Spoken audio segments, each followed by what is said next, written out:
부산 신항. 최근 3년간 꾸준히 물동량이 증가하고 있다. 이런 분위기를 직접적으로 체감하는 것은 물류 회사들이다. 전 세계로 물류를 운송하는 한 기업의 컨테이너 창고. 기록적인 무더위에도 쉴 틈 없을 정도로 일이 몰려있는 상태다. 컨테이너 안에 화물을 넣고 항구로 옮기는 작업들이 한창이다. TSA 같은 경우는 지금 부산항에서 해상으로에서 지금 극동 러시아 쪽 보토치니 항으로 들어가야 됩니다. 보통 이틀에 걸쳐서 해상 운송을 하게 되고요. 이 회사에서 주로 운송하는 것은 자동차 부품이나 기계 등의 고부가가치 제품이다. 정해진 기간 안에 도착해야 부품을 조립하거나 사용할 수 있기 때문에 무엇보다도 운송 시간이 생명이다.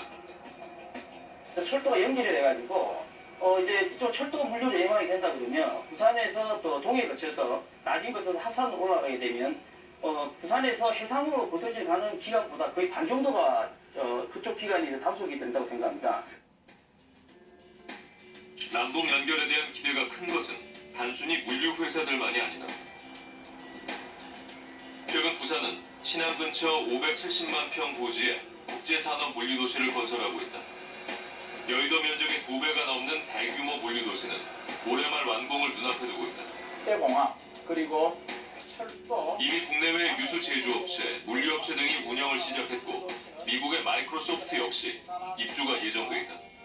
김해 국제공항을 비롯 우리 국제산업 물류도시 입지가 항만과 그다음에 공항과 철도 그다음에 육산도로 모두 갖춰진 그야말로 물류 네트워크의 아주 중심지 역할이 되겠습니다.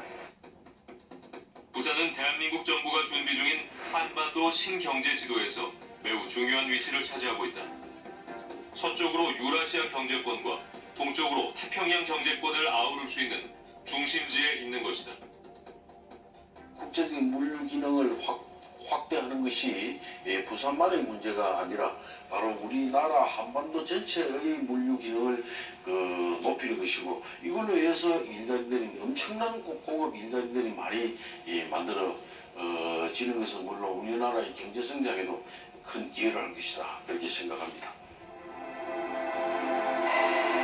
우리는 흔히 우리나라를 한반도라고 부르곤 합니다. 그러나 분단 이래 대한민국은 사실상 반도가 아닌 섬이나 다름없었습니다.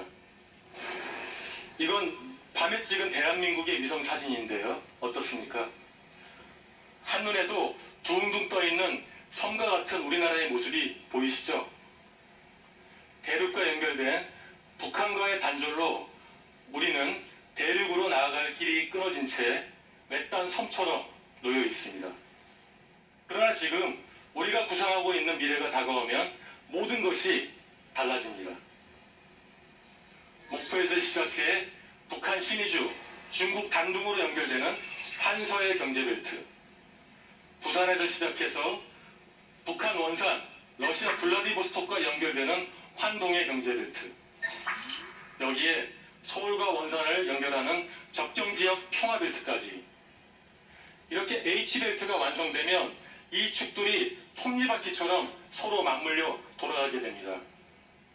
그러면 환동의 경제벨트를 통해 러시아 극동, 중국 동북 지역을 포괄하는 인구 1억 5천만 명, GDP 약 2조 달러의 경제권과 바로 연결이 됩니다.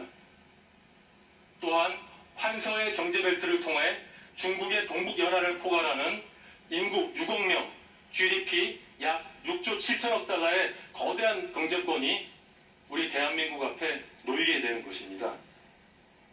그 미래에 우리는 더 이상 외딴 섬이 아닌 유라시아 대륙과 태양을 잇는 랜드브리지로 자리 잡을 것입니다. 남북 연결을 통해서 온전한 한반도가 완성될 때 그려질 미래가 참 기대됩니다. 자, 이제는 미래참여단과 본격적으로 함께 질문을 나눠보는 시간을 갖겠는데요. 미래참여단 손은비라고 합니다. 표준이 다른 러시아 국가를 넘어가기 위해서는 기술적인 문제들은 어떻게 준비를 하고 있는지